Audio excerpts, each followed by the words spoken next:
السلام علیکم دوستو، آج ہم آپ کو بتائیں گے خلیفہ راشدین کے بارے میں۔ خلیفہ کا مطلب یہ ہے کہ اسلام کی دنیا میں کتنے رہنما آئے اور گئے۔ حضور اکرم سرور کائنات محمد مصطفیٰ صلی اللہ علیہ وسلم کی وفات کے بعد اسلام کو ایک رہنما کی ضرورت تھی۔ پھر صحابہ نے مل کے یہ فیصلہ کیا کہ پہلے خلیفہ حضرت ابو بکر صدیق رضی اللہ تعالی عنہ کو بنایا جائے۔ حضرت ابو بکر صدیق سب سے زیادہ حضور کے قریب تھے اور آپ نے پوری زندگی اسلام کے لیے وقف کر دی تھی۔ آپ نے اپنی مال و دولت اسلام کے لیے قربان کر دیا تھا۔ آپ نے بہت ہی اذیتیں جھیلی، اسلام کو آپ نے عزت اور شرف بخشا۔ حضور کو آپ نے اپنی بیٹی حضرت عائشہ رضی اللہ تعالیٰ عنہ ماں عائشہ کو آپ کی نکاح میں دیا۔ حضرت ابو بکر صدیق کی ولادت 573 عیسوی کو ہوئی اور 634 عیسوی میں آپ کی وفات ہو گئی۔ آپ کی خلافت 632 سے 634 تک قائم رہی۔ آپ کی وصال کے بعد آپ کی تدفین حضور صلی اللہ علیہ وسلم کے بغل میں آپ کی قبر انور موجود ہے۔ اب ہم اسلام کے دوسرے خلیفہ حضرت عمر بن خطاب رضی اللہ تعالی عنہ کے بارے میں بات کریں گے۔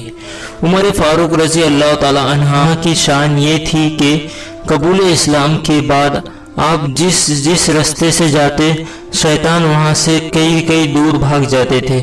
حضرت عمر رضی اللہ تعالی عنہ کا اسلام قبول کرنا اسلام کے لیے عزت کا شرف حاصل ہوا، اور ایک مرتبہ حضور صلی اللہ علیہ وسلم سے حضرت عمر فاروق رضی اللہ تعالیٰ عنہ نے کہا، یا رسول اللہ، کیا ہم حق پر نہیں ہیں؟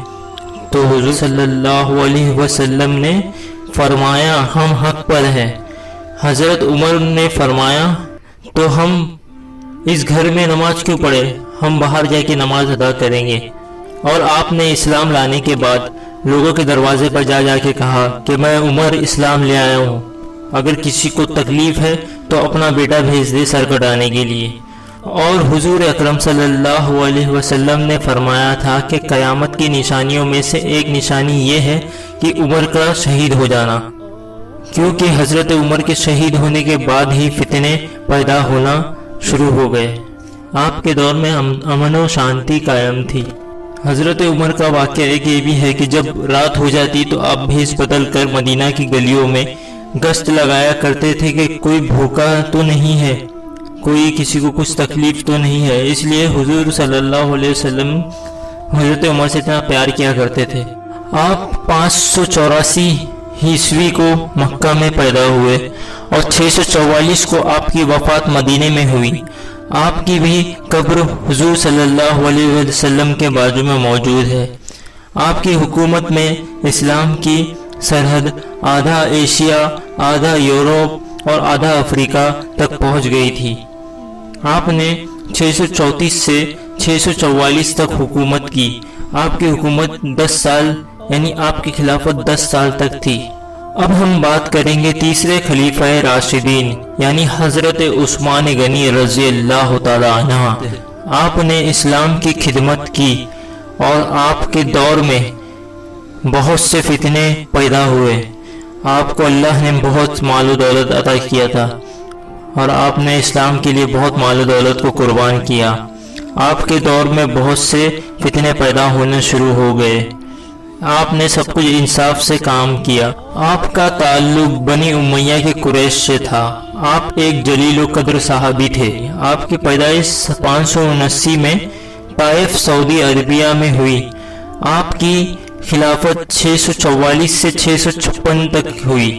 آپ نے 17 سال حکومت کی اور آپ کی وصال 656 عیسوی کو ہو گئی اور آپ کی قبر مبارک مدینہ منورہ میں موجود ہے۔ حضرت عثمان غنی کو ذو النورین کہا جاتا تھا، یعنی 2 نوروں والا، کیونکہ حضور صلی اللہ علیہ وسلم نے اپنی دونوں بیٹیاں آپ کے نکاح میں دے رکھی تھی اور آپ کو آپ کے گھر میں ہی شہید کر دیا گیا تھا۔ اب ہم بات کریں گے اسلام کے چوتھے خلیفہ حضرت مولا علی رضی اللہ تعالی عنہ شیر خدا۔ حضرت مولا علی ابن ابی طالب رضی اللہ تعالی عنہ نے بچپن میں ہی حضور کے ہاتھ پہ اسلام قبول کیا تھا۔ آپ کی ولادت کعبہ شریف میں ہوئی۔ اللہ نے آپ کو علم سے نوازا تھا، آپ کی شان بہت بلند و اعلیٰ تھی۔ آپ کا نکاح حضور نے اپنی بیٹی سے حضرت فاطمہ رضی اللہ تعالیٰ عنہ سے کی تھی۔ حضور کی نسل اللہ نے آپ کی بیٹی حضرت فاطمہ رضی اللہ تعالیٰ عنہ سے چلائی۔ آپ کی ولادت 601 عیسوی میں ہوئی اور آپ کی وفات 661 عیسوی میں ہوئی، اور آپ کی قبر مبارک نجف اشرف عراق میں ہوئی۔ آپ رضی اللہ تعالیٰ عنہ حضور کے چچیرے بھائی بھی تھے۔ آپ کو شیر خدا اس لیے کہا جاتا تھا، جب بھی اسلام کی جنگ کی بات آئی تو مولا علی نے اکیلے ہی سینکڑوں کو واصل جہنم کیا۔ آپ نے خیبر کے دروازے جو 18 فٹ سے بھی لمبے تھے، آپ نے اپنے ہاتھوں سے انہیں توڑ کر پھینک دیا۔ آپ نے 656 سے 661 تک حکومت کی، یعنی خلافت کی۔ جو پہلا حج تھا اس میں حضور نے ایک اونچے ٹیلے پر کھڑے ہو کر کہا علی کا ہاتھ پکڑ کے کہ من کن تو مولا علی المولا، جس کا میں مولا اس کا علی مولا۔ حضور نے حضرت علی کو بہت بڑا رتبہ عطا کیا۔ اگر صحابہ کے اندر کچھ اختلافات ہو جاتے تو حضرت مولا علی کی بارگاہ میں حاضر ہو کے اس کا حل نکالا کرتے تھے۔ اللہ نے آپ کو اتنا علم دے دیا کہ آپ کو حضور صلی اللہ علیہ وسلم نے فرمایا کہ میں علم کا شہر ہوں، علی اس کا دروازہ ہے۔ میں علم کا شہر ہوں، علی اس کا دروازہ ہے۔